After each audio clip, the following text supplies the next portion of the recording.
오늘 하나님께서 우리에게 주신 말씀은 히브리서 12장과 13장, 신약성경 366쪽에 있습니다. 히브리서 12장과 13장의 말씀을 우리 먼저 드라마 바이블로 읽고 그 뒤에 은혜 나누도록 하겠습니다.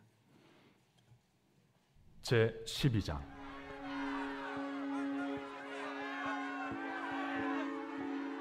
이러므로 우리에게 구름같이 둘러싼 허다한 증인들이 있으니 모든 무거운 것과 얽매이기 쉬운 죄를 벗어버리고 인내로써 우리 앞에 당한 경주를 하며 믿음의 주요 또 온전하게 하시는 이인 예수를 바라보자. 그는 그 앞에 있는 기쁨을 위하여 십자가를 참으사 부끄러움을 개의치 아니하시더니 하나님 보좌 우편에 앉으셨느니라. 너희가 피곤하여 낙심하지 않기 위하여 죄인들이 이같이 자기에게 거역한 일을 참으신 일을 생각하라. 너희가 죄와 싸우되 아직 피 흘리기까지는 대항하지 아니하고 또 아들들에게 권하는 것 같이 너희에게 권면하신 말씀도 잊었도다. 일러스되 내 아들아, 주의 징계하심을 경히 여기지 말며 그에게 꾸지람을 받을 때에 낙심하지 말라. 주께서 그 사랑하시는 자를 징계하시고 그가 받아들이시는 아들마다 채찍질하심이라 하였으니 너희가 참음은 징계를 받기 위함이라. 하나님이 아들과 같이 너희를 대우하시나니 어찌 아버지가 징계하지 않는 아들이 있으리요. 징계는 다 받는 것이거늘 너희에게 없으면 사생자요 친아들이 아니니라. 또 우리 육신의 아버지가 우리를 징계하여도 공경하였거든 하물며 모든 영의 아버지께 더욱 복종하며 살려 하지 않겠느냐. 그들은 잠시 자기의 뜻대로 우리를 징계하였거니와 오직 하나님은 우리의 유익을 위하여 그의 거룩하심에 참여하게 하시느니라. 무릇 징계가 당시에는 즐거워 보이지 않고 슬퍼 보이나 후에 그로 말미암아 연단받은 자들은 의와 평강의 열매를 맺느니라. 그러므로 피곤한 손과 연약한 무릎을 일으켜 세우고 너희 발을 위하여 곧은 길을 만들어 저는 다리로 하여금 어그러지지 않고 고침을 받게 하라. 모든 사람과 더불어 화평함과 거룩함을 따르라. 이것이 없이는 아무도 주를 보지 못하리라. 너희는 하나님의 은혜에 이르지 못하는 자가 없도록 하고 또 쓴뿌리가 나서 괴롭게 하여 많은 사람이 이로 말미암아 더럽게 되지 않게 하며 음행하는 자와 혹 한 그릇 음식을 위하여 장자의 명분을 판 에서와 같이 망령된 자가 없도록 살피라. 너희가 아는 바와 같이 그가 그 후에 축복을 이어받으려고 눈물을 흘리며 구하되 버림바가 되어 회개할 기회를 얻지 못하였느니라. 너희는 만질 수 있고 불이 붙는 산과 침침함과 흑암과 폭풍과 나팔 소리와 말하는 소리가 있는 곳에 이른 것이 아니라 그 소리를 듣는 자들은 더 말씀하지 아니하시기를 구하였으니 이는 짐승이라도 그 산에 들어가면 돌로 침을 당하리라 하신 명령을 그들이 견디지 못함이라. 그 보이는 바가 이렇듯 무섭기로 모세도 이르되 내가 심히 두렵고 떨린다 하였느니라. 그러나 너희가 이룬 곳은 시온산과 살아계신 하나님의 도성인 하늘의 예루살렘과 천만 천사와 하늘에 기록된 장자들의 모임과 교회와 만민의 심판자이신 하나님과 및 온전하게 된 의인의 영들과 새 언약의 중보자이신 예수와 및 아벨의 피보다 더 나은 것을 말하는 뿌린 피니라. 너희는 삼가 말씀하신 일을 거역하지 말라. 땅에서 경고하신 일을 거역한 그들이 피하지 못하였거든 하물며 하늘로부터 경고하신 일을 배반하는 우리일까 보냐. 그때에는 그 소리가 땅을 진동하였거니와 이제는 약속하여 이르시되 내가 또 한 번 땅만 아니라 하늘도 진동하리라 하셨느니라. 이 또 한 번이라 하심은 진동하지 아니하는 것을 영존하게 하기 위하여 진동할 것들 곧 만드신 것들이 변동될 것을 나타내심이라. 그러므로 우리가 흔들리지 않는 나라를 받았은즉 은혜를 받자. 이로 말미암아 경건함과 두려움으로 하나님을 기쁘시게 섬길지니 우리 하나님은 소멸하는 불이심이라. 제 13장. 형제 사랑하기를 계속하고 손님 대접하기를 잊지 말라. 이로써 부지 중에 천사들을 대접한 이들이 있었느니라. 너희도 함께 갇힌 것 같이 갇힌 자를 생각하고 너희도 몸을 가졌은즉 학대받는 자를 생각하라. 모든 사람은 결혼을 귀히 여기고 침소를 더럽히지 않게 하라. 음행하는 자들과 간음하는 자들을 하나님이 심판하시리라. 돈을 사랑하지 말고 있는 바를 족한 줄로 알라. 그가 친히 말씀하시기를 내가 결코 너희를 버리지 아니하고 너희를 떠나지 아니하리라 하셨느니라. 그러므로 우리가 담대히 말하되 주는 나를 돕는 이시니 내가 무서워하지 아니하겠노라. 사람이 내게 어찌하리요 하노라. 하나님의 말씀을 너희에게 일러주고 너희를 인도하던 자들을 생각하며 그들의 행실의 결말을 주의하여 보고 그들의 믿음을 본받으라. 예수 그리스도는 어제나 오늘이나 영원토록 동일하시니라. 여러 가지 다른 교훈에 끌리지 말라. 마음은 은혜로서 굳게함이 아름답고 음식으로서 할 것이 아니니 음식으로 말미암아 행한 자는 유익을 얻지 못하였느니라. 우리에게 제단이 있는데 장막에서 섬기는 자들은 그 제단에서 먹을 권한이 없나니 이는 죄를 위한 짐승의 피는 대제사장이 가지고 성소에 들어가고 그 육체는 영문 밖에서 불사름이라. 그러므로 예수도 자기 피로써 백성을 거룩하게 하려고 성문 밖에서 고난을 받으셨느니라. 그런즉 우리도 그의 치욕을 짊어지고 영문 밖으로 그에게 나아가자.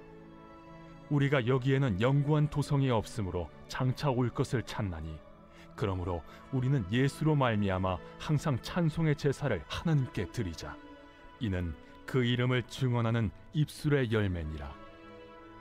오직 선을 행함과 서로 나누어 주기를 잊지 말라. 하나님은 이 같은 제사를 기뻐하시느니라. 너희를 인도하는 자들에게 순종하고 복종하라. 그들은 너희 영혼을 위하여 경성하기를 자신들이 청산할 자인 것 같이 하느니라. 그들로 하여금 즐거움으로 이것을 하게 하고 근심으로 하게 하지 말라. 그렇지 않으면 너희에게 유익이 없느니라. 우리를 위하여 기도하라. 우리가 모든 일에 선하게 행하려 하므로 우리에게 선한 양심이 있는 줄을 확신하노니 내가 더 속히 너희에게 돌아가기 위하여 너희가 기도하기를 더욱 원하노라. 양들의 큰 목자이신 우리 주 예수를 영원한 언약의 피로 죽은 자 가운데서 이끌어내신 평강의 하나님이 모든 선한 일에 너희를 온전하게 하사 자기 뜻을 행하게 하시고 그 앞에 즐거운 것을 예수 그리스도로 말미암아 우리 가운데서 이루시기를 원하노라. 영광이 그에게 세세 무궁토록 있을지어다. 아멘. 형제들아, 내가 너희를 권하노니 권면의 말을 용납하라. 내가 간단히 너희에게 썼느니라. 우리 형제 디모데가 놓인 것을 너희가 알라. 그가 속히 오면 내가 그와 함께 가서 너희를 보리라.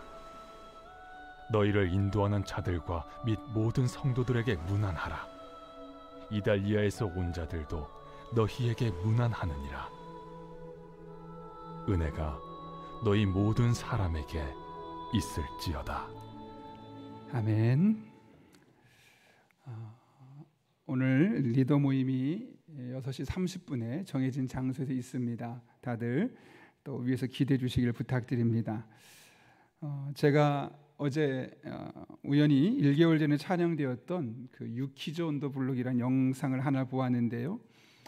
손흥민 씨의 아버지인 손웅정 씨가 나와서 손흥민 선수가 어떻게 그렇게 좋은 선수가 될 수 있었는지, 특별히 어떻게 그렇게 양발을 잘 사용하는 그런 선수가 될 수 있었는지에 대한 그런 이야기를 하고 있었습니다.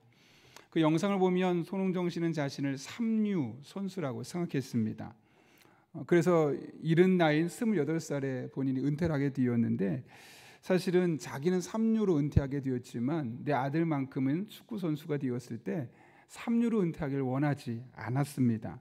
그래서 자신의 경험을 토대로 결국은 좋은 선수가 되려면 한쪽 발만 잘 쓰는 게 아니라 양쪽 발을 다 잘 써야 된다라는 생각이 들었고, 그러면 자신도 오른발잡이니까 왼발도 잘 써야 되겠다라는 마음으로 먼저 자신이 훈련해 본 겁니다. 어떻게 됐냐면 오른쪽 축구와 발등에 압정을 박은 겁니다. 그래서 어떤 순간에도 오른발로 슛을 안 하겠다.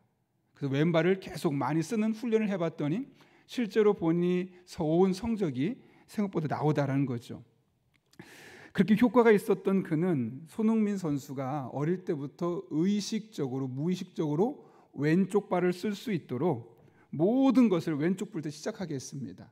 발을 씻을 때도 왼쪽을 먼저 씻게 하고, 양말을 신을 때도 왼쪽부터 신게 하고, 바지를 입을 때도, 신발을 신을 때도, 심지어 운동장에 들어가서 볼을 처음에 터치할 때도 오른발잡이라서 자연스럽게 오른발이 먼저 나갈 수 있는데 왼발로 먼저 터치하게 하고, 그리고 슛을 할 때는 의도적으로 왼발 슛을 1.5배 더하게 하고, 그러니까 원래 오른발잡이인데 왼발도 잘 쓰게 하고 의도적으로. 왜냐하면 축구 선수 여러분 운동해 보시면 아시겠지만 기회가 왔는데 왼발로 찰 것을 한번 접고 오른발 차면 그 타이밍에 수비수가 다가와서 결국 슛을 못하게 되기 때문에 그런 상황 속에서는 왼발로 곧바로 슛할 수 있는 게 중요하다라는 생각에 그렇게까지 시도했던 겁니다.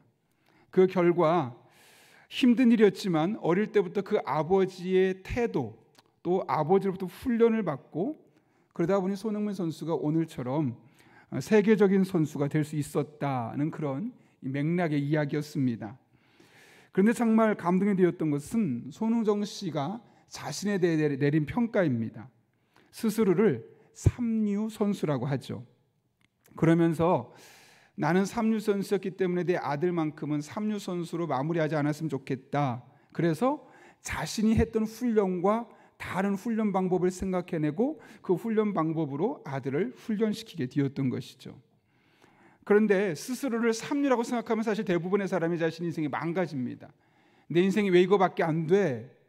좌절하고 자신의 삶을 비관하는 그런 삶을 살 수밖에 없는데, 오히려 그는 스스로를 삼류라고 생각했지만 자신을 인류 코치로 만드는 그런 좋은 의식이 될 수 있었던 것이죠. 그리고 그런 아버지의 마인드, 그런 건강한 마인드를 자신의 마인드로 삼았던 손흥민 선수는 인류가 될 수 있었고, 그렇게 아버지는 극구 만류하지만 흔히 말하는 월드 클래스의 선수가 될 수 있었던 겁니다. 살면서 누군가 내가 본받을 대상이 있고 또 누군가가 내 인생을 코치해 줄 사람이 있다는 것은 큰 축복이 아닐 수가 없습니다. 오늘 우리는 히브리서 12장, 12장과 13장의 말씀을 읽었습니다. 오늘 본문의 말씀 모두가 다 소중하지만 우리 신앙 여정에 정말 중요한 가이드라인이 될 수 있는, 하나님을 제대로 볼 수 있는 말씀을 함께 살펴보려고 하는데, 그것이 바로 오늘 본문 히브리서 13장과 7절과 8절 말씀입니다. 먼저 여러분 한번 7절 말씀 같이 읽어볼까요? 같이 읽겠습니다. 시작. 하나님의 말씀을 너에게 일러주고 너희를 인도하던 자들을 생각하며 그들의 행실의 결말을 주의하여 보고 그들의 믿음을 본받으라. 여기 보게 되면 몇 가지 살펴볼 내용이 있는데요. 먼저 하나님의 말씀을 일러주고 인도하던 자들이 도대체 누구일까라는 부분입니다. 물론 가장 첫 번째로는 히브리서를 보는 이들의 믿음의 대선배이며 동시에 오늘 히브리서 13장 앞에 있는 11장에 기록되는 수많은 믿음의 사람들일 것입니다. 그런데 히브리서 저자는 그들을 생각하며 그들의 행실의 결말을 주의하여 보라고 이야기합니다. 여기 주의하여 보다라는 말을 원문을 보게 되면 몇 번이고 들여다봐라, 주의 깊게 살펴봐라 라는 의미를 갖고 있죠. 그런데 그들의 삶을 주의 깊게 살펴보고 결국 어떻게 하라는 겁니까? 그냥 평가하고 보고서 보고 끝내는 것이 아니라 그들을 믿음을 본받으라 라고 이야기합니다. 이 본받으라는 말도 헬라어 보게 되면 이메오마이라는 단어인데 모방해라, 흉내내라, 카피해라 이런 의미 갖고 있습니다. 믿음으로 살려고 했던 노력했던 그 믿음의 선조들이 어떻게 살았는지, 또 그들의 믿음으로 산 결과가 어땠는지를 잘 살펴보고 한번 끝나보고 이해하고 끝나는 것이 아니라 계속해서 살펴보고 곱씹어보고 난 이후에 그들의 믿음을 모방해라, 그들의 믿음을 나의 믿음으로 바꾸어라 라고 권면하고 있는 것이죠. 더 쉽게 말하면 히브리서 11장에 기록되는 그 수많은 믿음의 인물들, 그들의 역경이 있음에도 불구하고 곤란한 시대를 살아감에도 불구하고 신앙적으로 살아갔을 때 그들의 결말이 어땠는지 살펴보고 그들의 믿음을 본받을 것을 우리에게 주문하고 있는 겁니다. 여러분, 그들의 삶이 어땠습니까? 그들의 삶을 돌아보면 어떤 사람은 그냥 평범한 일상, 그다지 어렵지 않은 일상을 살다가 세상을 마감한 사람들도 극소수 있지만 어떤 사람은 조롱당하기도 하고 매를 맞기도 하고 감옥에 투옥되는 사람도 있었습니다. 그런 극한 수모와 고난을 겪은 사람도 있었죠. 그러나 그들의 결말은 무엇입니까? 하나님의 백성으로서, 하나님의 자녀로서 한평생을 살다가 하나님으로부터 그의 신앙을 인정받고 죽어서는 하나님의 품에 안기는 그런 복된 인생을 살았다는 것이죠. 그들의 삶을 구체적으로 들여다보면 아마 남들만큼 돈을 많이 벌지는 못했을 수도 있습니다. 아마 남들만큼 건강한 삶을 살지는 못했을 수도 있고 남들만큼 오랫동안 장수하는 삶을 살지 못했을 수도 있습니다. 어쩌면 그들의 삶의 몇몇 사람은 가정이 그렇게 평안하지 못했을 수도 있을 것이고 어떤 사람은 자기가 하고 싶은 거 다 하지 못하고 세상을 떠난 사람도 분명히 있었을 겁니다. 그러나 그들은 누구보다 행복했습니다. 하나님과 동행하며 한평생 그 하나님으로 말미암은 은혜를 경험하며 살아갈 수 있었기 때문에 그렇죠. 그래서 오늘 이 히브리서 저자는 우리에게 말하는 겁니다. 그들의 삶이 어땠는가 한번 살펴보아라. 성경 곳곳을 보면 그들이 인생을 살아가며 하나님 안에 살았던 그 모습, 하나님 안에서 누렸던 그들의 영적인 평안함과 기쁨과 만족을 보며 주의 깊게 살펴보며 그들의 삶을 본받아라. 왜 그렇게 하는 걸까요, 여러분? 목사는 그거 과거 사건 아닙니까? 그 과거사가 도대체 나와 무슨 의미가 있습니까? 라고 말할 수 있겠죠. 그런데 오늘 본문 8절은 이렇게 말합니다. 예수 그리스도는 어제나 오늘이나 영원토록 동일하시니라. 여기 동일하다라는 단어가 헬라어로 아우토스예요. 이게 대명사인데 그다, 그분이다 이런 뜻을 갖고 있어요. 예수님 어제나, 여기 어제는 단순히 오늘을 기점으로 어제가 아니라 과거를 말하는 거예요. 그 과거는 당장 가까운 어제일 수도 있지만 10년 전, 20년 전, 100년 전, 1000년 전, 2000년 전, 3000년 전 그 이전 이 세상이 창조된 그 때부터 그 과거부터 그 어제나 오늘 우리가 살고 있는 이 시대, 이 상황 오늘이나 그리고 당장은 내일, 모레, 10년 뒤, 100년 뒤, 1000년 뒤 이 세상 끝나는 그 영원까지 예수 그리스도는 영원하시다. 바로 그분이시다 라고 성경은 말씀하고 있는 겁니다. 성경을 보면 수많은 인물들은 바뀌었습니다. 시대는 계속해서 바뀌어갑니다. 그런데 영원히 변하지 않고 계시는 분이 한 분 계시죠. 삼위일체 하나님은 과거나 오늘이나 영원토록 달라지지 않습니다. 분명히 과거보다 오늘날 많은 변화가 일어났어요. 의술의 발달이 있고 또 기술이 많이 발전이 되었어요. 그래서 과거엔 할 수 없었던 것들 많이 해내기도 해요. 또 시간이 지나면서 오늘날 할 수 없는 것들은 아마 미래에 많은 걸 해낼 수 있을 거예요. 그런 과정 중에 많은 변화도 분명히 있을 것이지만 사람이 바뀌게 됩니다.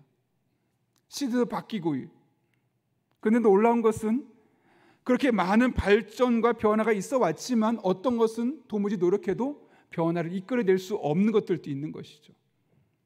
그런데 그런 상황 속에 뭐라고 말씀하시냐면 예수 그리스도는 어제나 오늘이나 영원토록 동일하신 분, 과거 역사하셨던 그분이 오늘도 동일하게 우리들의 삶에 역사하시고 미래도 동일하게 역사하신다는 거예요. 창조하실 때 삼위일체 하나님이 함께하여 역사하셨잖아요.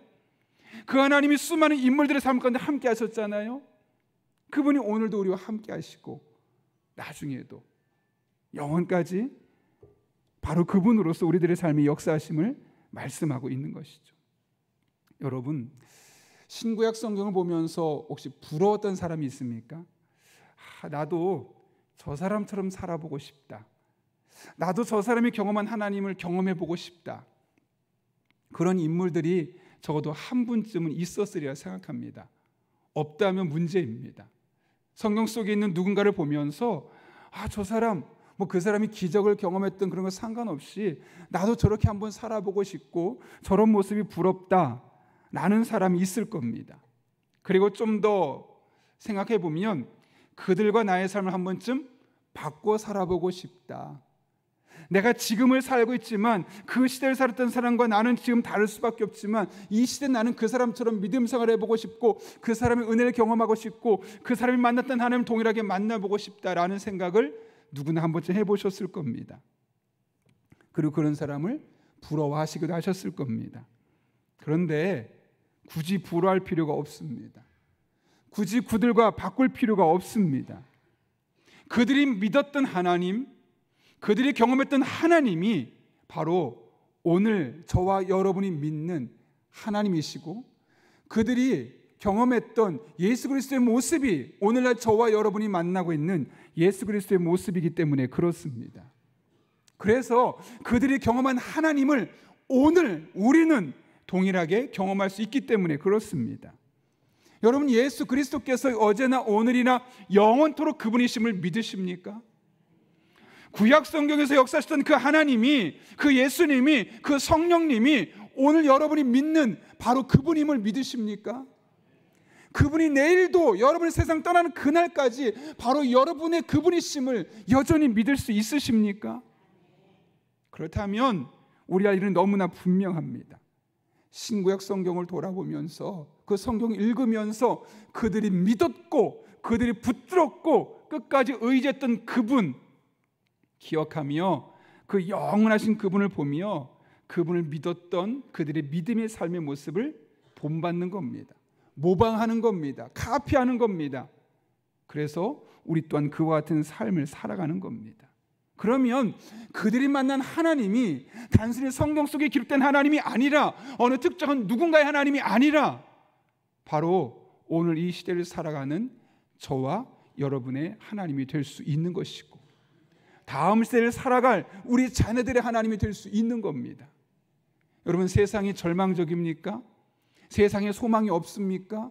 다음 세대 우리가 절망할 수밖에 없습니까? 정말 그렇게 생각하십니까? 뉴스를 보면 세상이 멸망할 것처럼 보입니다. 교회가 다 무너진 것처럼 보이고 다음 세대는 다 죽은 것처럼 보이고 더 이상 우리는 기대할 것이 없는 것처럼 보이고 그냥 패배자처럼 교회가 흘러가고 있습니다. 정말 그럴까요? 여러분, 하나님 살아계심을 믿으십니까? 예수님이 어제나 오늘이나 영원토록 저와 여러분의 예수님이심을 믿으십니까? 성령 하나님께서 여러분과 저와 함께 숨쉬며 이 세상에서 우리의 보혜사로 함께 계심을 믿으십니까? 그렇다면 왜 그렇게 소망이 없다고 말합니까?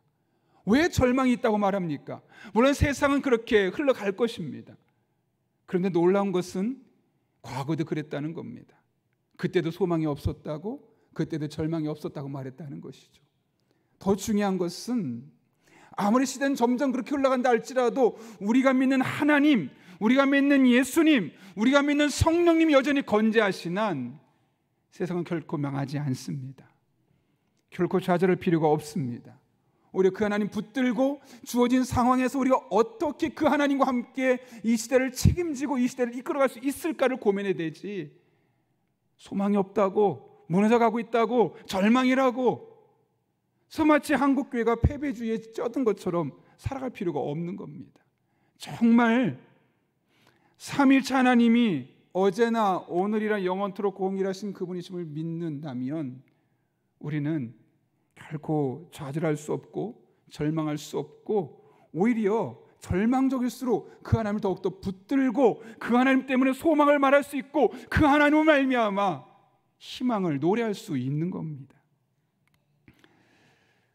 기도 주간에 여러 가지 영상을 좀 동영상 간증 영상을 보다가 배우 김원희 씨의 간증 영상이 좀 짧게 한 6분짜리로 올라와 있는 게 있더라고요. 그래서 그 영상을 보면서 제가 과거에 은혜 받았던 때가 생각이 났습니다. 그 영상을 보게 되면 김원희 씨가 처음에는 신앙생활에 별로 열심이 없었다고 그래요. 그래서 부모님이 다니고 가족이 다니니까 어쩔 수 없이 교회를 따라다녔는데 또 사정이 생겨서 교회를 이사를 가고 옮기게 될 일이 있었는데 그 교회를 다니면서 조금 더 적극적으로 이제 신앙생활을 하게 되었던 것이죠. 그런데 그 교회를 다니면서 어느 날 하나님의 말씀에 대한, 그리고 하나님에 대한 생각이 달라졌다는 거죠. 하나님의 말씀을 들으면서 하나님에 대한 생각이 달라졌는데 그게 어떤 생각이냐면 그동안 하나님을 믿었어요. 그러니까 안 믿은 게 아니라 하나님을 믿었는데 하나님은 어떤 하나님을 믿었냐면 우리 모두의 하나님, 그러니까 우리의 하나님이고 모든 사람의 하나님이에요. 그러니까 나한테는 어때요? 좀 멀리 있는 분이에요. 나와 절대 다수, 그러니까 절대 다수의 하나님이니까 나한테 그렇게 피부에 와닿지 않는 거예요. 성경 이야기를 해도 그렇지, 하나님 그런 분이시지, 그런데 나한테는 글쎄, 늘 이런 마음을 먹고 신앙생활을 했던 겁니다. 그러다 보니 신앙생활은 점점 소극적일 수밖에 없었는데 어느 순간 그 하나님이 나의 하나님으로 받아들이기 시작한 거예요. 아, 성경에서 말한 하나님은 바로 나의 하나님이구나. 성경에서 말하는 하나님, 성경에서 경험했던 그 수많은 역사를 했던 그 하나님이 오늘날 나의 하나님이 될 수 있구나라는 사실을 알게 되고 깨닫게 되니까 모든 생각이 달라지는 거예요. 어떻게 달라졌을까요, 여러분? 그전에 신앙생활이 의무였어요. 모태신앙이었어요. 함께 따라다니는 게 전부였어요. 그냥 부모님의 하나님이었고 부모님을 따라다니는 게 그의 신앙생활의 전부였거든요. 그런데 신앙생활이 그렇게 무덤덤할 수밖에 없었는데 성경 속의 하나님이 나의 하나님으로 받아들이게 되니까 예배가 달라지기 시작하는 거예요. 이 하나님은 오늘 내가 하나님을 만나는 시간이다. 그 예배 시간이 달라지는 거예요.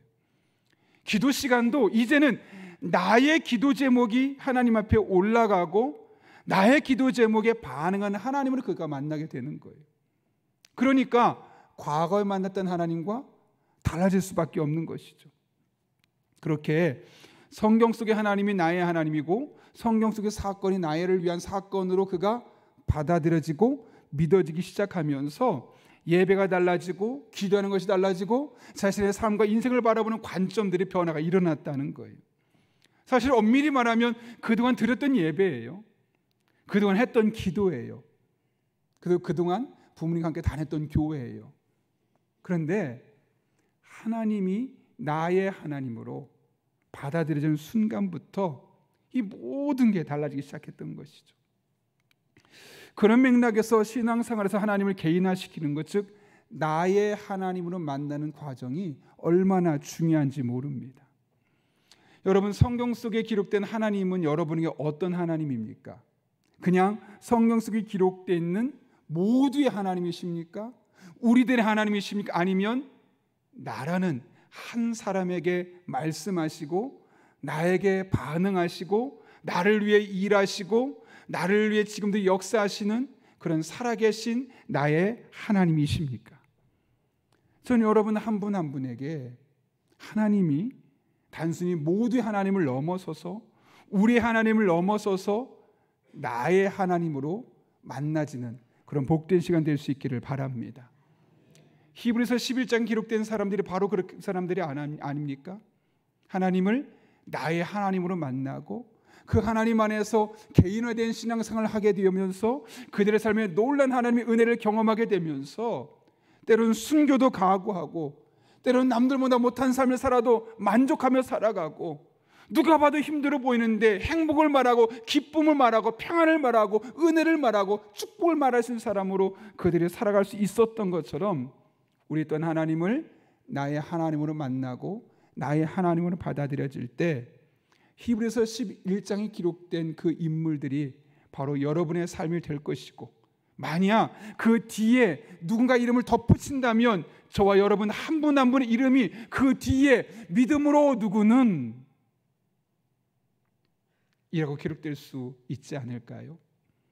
그런 마음으로 남은 한 평생 살아가는 저와 여러분 될 수 있기를 예수님의 이름으로 축원합니다. 우리 함께 기도하겠습니다. 거룩하신 아버지 하나님, 오늘 하나님의 말씀을 통하여 우리 한 사람 한 사람이 하나님 앞에서 성경 속에 기록된 하나님을 우리의 하나님, 모두의 하나님, 누군가의 하나님이 아니라 나의 하나님으로 만날 수 있는 복된 새벽 되게 도와주시고 그렇게 우리의 남은 한 평생 하나님의 은혜 안에 놀라운 축복을 경험하는 복된 성도님들 되게 도와주시며 히브리서 11장에 기록된 하나님이 우리들의 삶에 다양하게 구체적으로 경험되게 하여 주옵소서. 예수님의 이름으로 기도하옵나이다. 아멘.